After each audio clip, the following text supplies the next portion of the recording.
Hello and welcome back to Mac at the Movies. Today I'm bringing you another weekly movie review with the film Cruella.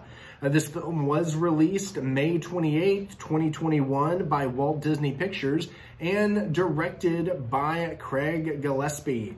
He had also directed the biopic I, Tonya, as well as the remake from 2011 of the film Fright Night and Lars and the Real Girl.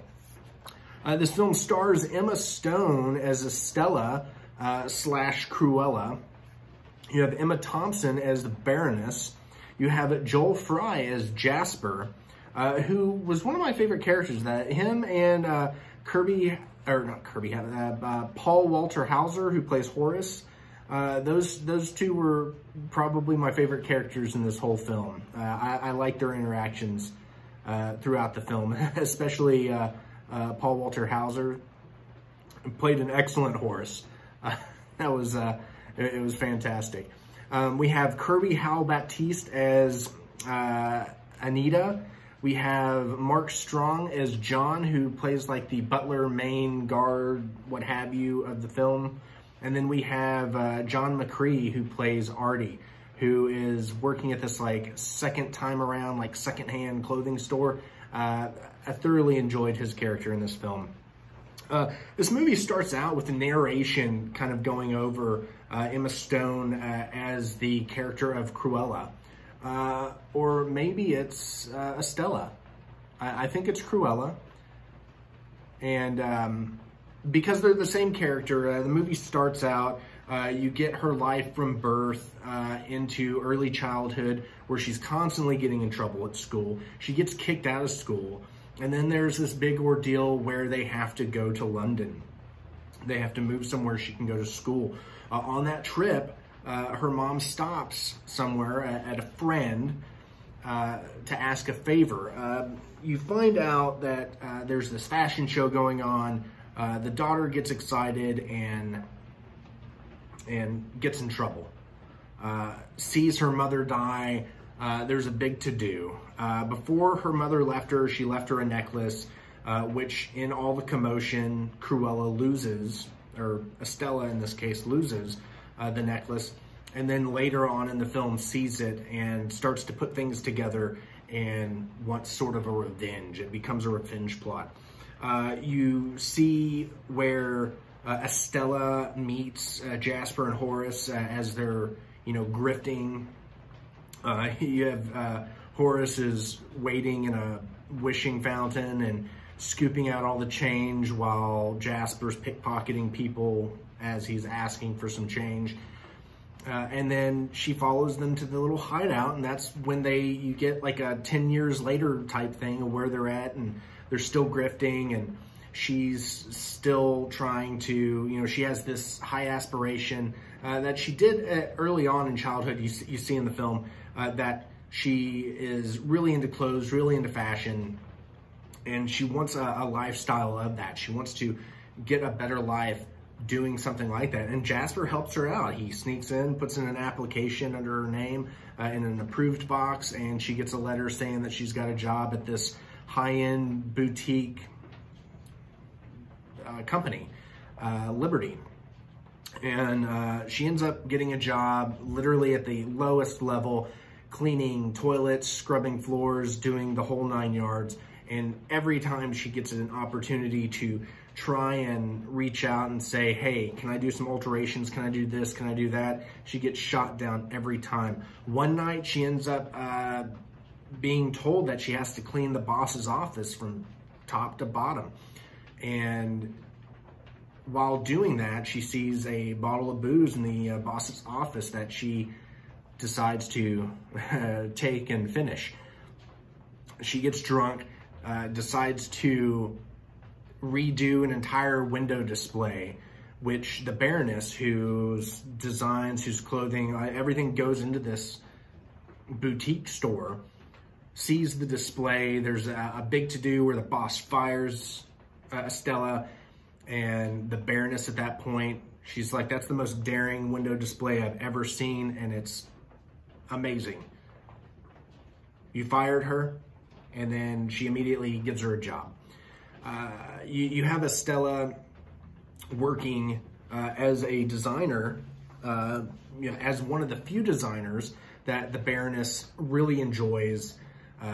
She just notices that she has a knack and an eye for this, and she loves everything about it, to the point where she asks for her opinion. The Baroness asks Stella for her opinion on things, like, what would you do that I didn't do? And she absolutely loves it. It's around this time that Stella sees the necklace. She starts to put things together in her head. People aren't what they appear. Her whole life is starting to turn upside down back on her. And that's when the alter ego of Cruella comes out and sort of, becomes the mainstay character in the rest of the film. She becomes this, back and forth, like, dueling fashion. It's like she's attacking her through fashion because she knows that she's better than the Baroness, and she is able to upset her through all this, and she does a great job. I mean, just a fantastic role. I don't think they could have cast this film any better for any of the characters, really. It was an absolutely fantastic film. It's a revenge story. It has a great ending to it where you're just kind of like, oh my God, what happened? Like, how does that, how are they going to recover from this? What's going on next? So, absolutely fantastic film. It definitely, just another example of why Emma Stone's one of my favorite actresses. I feel like she can't do any wrong. Yeah, altogether, this is a fantastic film, a great film all around. I can't give it anything less than a solid 5 out of 5 stars. It is a great movie. There wasn't a moment when I was watching it where I wasn't like, I wonder what's happening on my phone right now. I was glued to the screen. I had my cats with me. They were watching the movie, or so it appeared that, they were at least enjoying the flashing colors or whatever was happening.